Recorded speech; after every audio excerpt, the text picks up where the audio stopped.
Alright, what's going on everybody? Welcome back to another video here on the channel, and today I'm actually finally making, I would say, an update video on the entire Russia and Ukraine war situation that's been going on now. When the war first started to break out, there was a lot more information to report, obviously. There was even a lot more media coverage. Not to say that, I would say the mainstream media has forgotten about the war in any way. Obviously, anytime anything happens, the mainstream media is pretty much there to cover it because, this is one of the biggest topics going on in the world right now, but there hasn't been as much going on in the last few months because of a few different reasons. And obviously, at the beginning of the war, Russia was trying to blitz the entire country to Kiev. Obviously, they were not able to reach the capital in 3 days like their goal was, and there's been a lot of stalemate around where the current fighting has happened. The most significantly coverage that we've seen, at least over the last few months, really has been around the Battle of Bakhmut, which has become one of the longest battles in human history. The more recent reports claim that Russia has pretty much taken the city, but with extremely heavy casualties and costs in the process. But today, we're going to be talking about the Ukrainian counteroffensive, because this is something that's been getting, whispered about and planned by not only Ukraine, but realistically the West for months now. And it's been something that, honestly, a lot of Ukraine's future success in this war is going to be hitched upon. As everything's unfolded so far, I feel like most of us have been pretty shocked at how well Ukraine has actually done. Now, you gotta say, a lot of the success that Ukraine has seen is undoubtedly because of the American and, European weapons that they've gotten from negotiating with the West and getting the support of Western nations and NATO and whatnot. But Ukraine has very quickly taken these and have made them very effective against the Russians, and it's really helped turn the tide of the war more into Ukraine's favor. They've repelled the significant Russian invasion, they prevented them from reaching the capital, they've been inflicting heavy casualties, destroying Russian war morale. But this is Ukraine's turn now, if that makes sense. Russia, they've been getting to throw the punches offensively throughout pretty much the entire war now, and this is Ukraine's turn to kind of turn off of their heels and kind of go on the offensive and try to recapture some of the land that has been taken from them by the Russians. Obviously, this has extreme consequences. Now, let's just talk about some of the things that could and,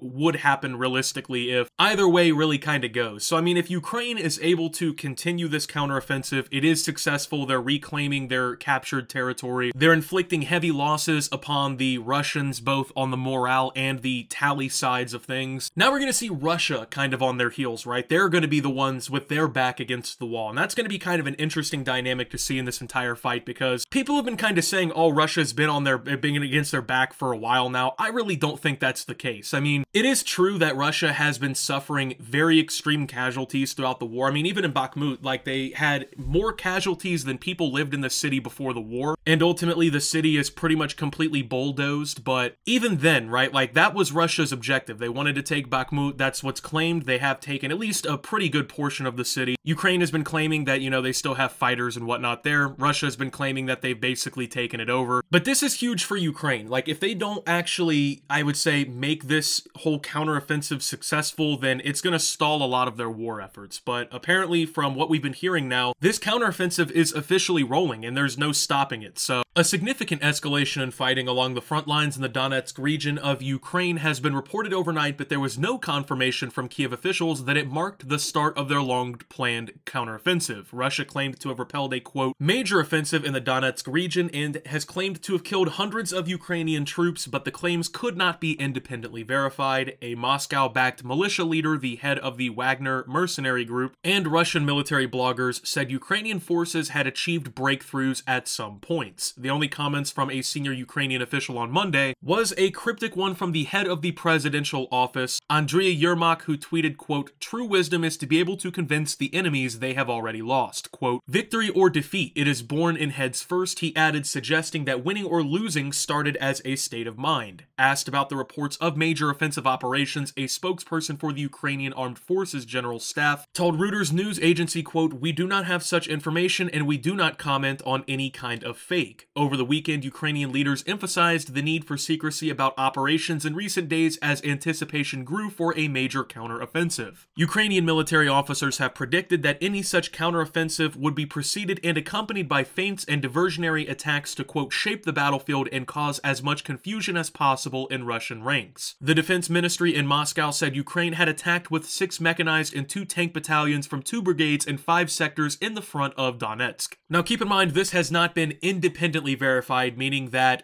basically a source that isn't Ukraine or Russia or one of their friends has not come out to confirm this, but this is what's being reported as of right now, and it would make sense if this is right now when the counteroffensive really started to kind of kick off for Ukraine. For instance, one of the things that people I don't think really oftentimes think about, and this has been a reason I think a lot of people have been like, well, why hasn't the counteroffensive started already? Up here in the northern hemisphere, winter is a lot more rough. You know, there's a lot more snow, the weather, the cold and everything makes it much harder to move your troops. It makes it much harder to plan your logistics. I mean, historically in the wintertime, especially in Europe, we've seen kind of a little bit more of a drag when it comes to how war is really fought due to the natural barriers that kind of come into play with winter. But obviously now, you know, we got into spring over the last few months and we're really starting to move into summer, which means that a lot of those natural barriers with the weather and temperatures and whatnot are not really there as much. And this is really when the fighting can start to kind of pick up, if that makes sense. This is something that's happened plenty of times. It's not like this is unique to this war, but also Ukraine has been spending the last several months not only, I would say, training their troops, getting them ready for this kind of counteroffensive, even reportedly some of the tip of the spear in this counteroffensive being troops in battalions of Ukrainian soldiers that are NATO trained. So they've been, you know, training and gathering the equipment that they'll need from, you know, of course, the United States and whatnot, all these other countries, supplying them help and aid with their military, and, you know, planning what exactly they want to do. But over the next few weeks, we are going to start to see a, I think, pretty significant advancement in Ukrainian counteroffensive operations. Now, of course, as the article says, Ukrainian officials are not really quick to jump out and start telling the media and everybody in the world details of these operations because they are very highly secretive. And I mean, let's not pretend like Russia can't pay attention to the media and start, you know, planning things in this counteroffensive against Ukraine based on information that the Ukrainians give. In fact, there's been a lot of people online that are, you know, sharing infographics and different things about don't share Ukrainian troop movements, don't share video locations, because these types of things can be used by, you know, Russian military to triangulate the positions of Ukrainian forces and make counterattacks on them. And with that, the Ukrainians have kind of brought this new motto forward of like silence, right? Like they're not going to say when the counteroffensive starts. They're not going to tell the world when they're moving forward with this. They're not going to tell the world when and where they're attacking. They're going to let it be done in secret. And in fact, Ukraine has accompanied this ideology with a new kind of propaganda video, if that makes sense. And we'll talk about that after I play it. Go ahead and take a look at this.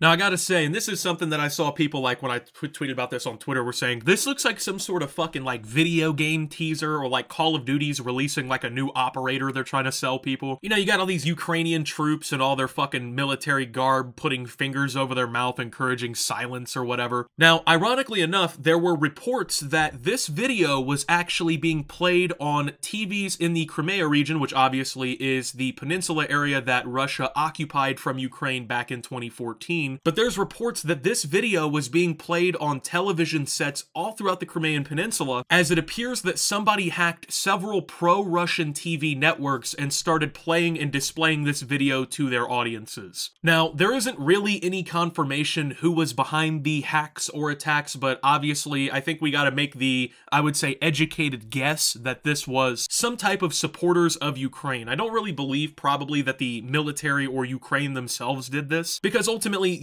they are planning a fucking massive counteroffensive attack that could realistically determine the fate of their entire country. So I think maybe they should be more focused on that and more focused on the front lines than, putting up Call of Duty teaser trailers on Crimean TV sets. But I think it's pretty obvious what this is. This is, well, I mean, it goes right along with that statement they made in the article we were reading, Part of making yourself a victor in war is making your enemy believe that they lost. And I mean, if you're in their fucking country, playing these kinds of propaganda videos trying to scare the people there, right? That makes you think, right? Like, that makes these people think, like, well, what the fuck do the Ukrainians have planned? What's their next move? And obviously for Ukraine, Crimea, they see as their territory, rightfully. I mean, Russia unjustly annexed it from them in 2014 by force and has never returned it. Like, to them, this is their country front. These are their people. And they're trying to send a very, very stern message to the Russians. And this has been the plan of Ukraine all along. They're not just stopping at the, territory that Russia has taken during this invasion of Ukraine. Ukraine has made it very clear they're coming back for all their fucking land. They're not playing around. They're not here for, oh, you maybe took some of our eastern territory, we'll take that back. No, they want everything back. They are here to expel Russia from their country by any means necessary. That is the motto of the Ukrainians during this conflict. We've heard them say it numerous times. This is the plan. They're not stopping at Bakhmut or other places that the Russians have taken. They want all of Ukraine back. And obviously, Russia, they're not going to sit back idly and let that happen, I assume. There's going to be a lot of fighting. It's going to be pretty intense. I mean, Russia has threatened Ukraine several times that if they try to take back Crimea and other territories, or if they even go on the offensive in Russia's land, that Russia is very, very willing to escalate the war even further. I don't want to use the nuclear word in this whole thing because, I mean, realistically, it's just threats. I don't really want to propose that as a possibility. But I mean, we have seen Ukraine kind of take the whole thing on the offensive at least a little bit. I mean, just a few days ago, there were reports of like a massive drone wave attack in Moscow, which is the capital of Russia. And apparently a couple apartment buildings may have even been damaged in the entire thing too. Now, Russia claims they took out a good amount of the drones, but I mean, everything in this war so far damn near has been a he said, she said, tit for tat kind of fucking thing. You get me? Like, that's kind of how this whole thing has gone. So going forward, what can we expect? Honestly, I don't think that the plans of Ukraine are going to what gets really broadcasted, but it's going to be the results. I mean, we have yet to really see what Ukraine can do fully on the offensive. I mean, they have taken back a good portion of the territory that was already captured by the Russians, but this is a little bit different,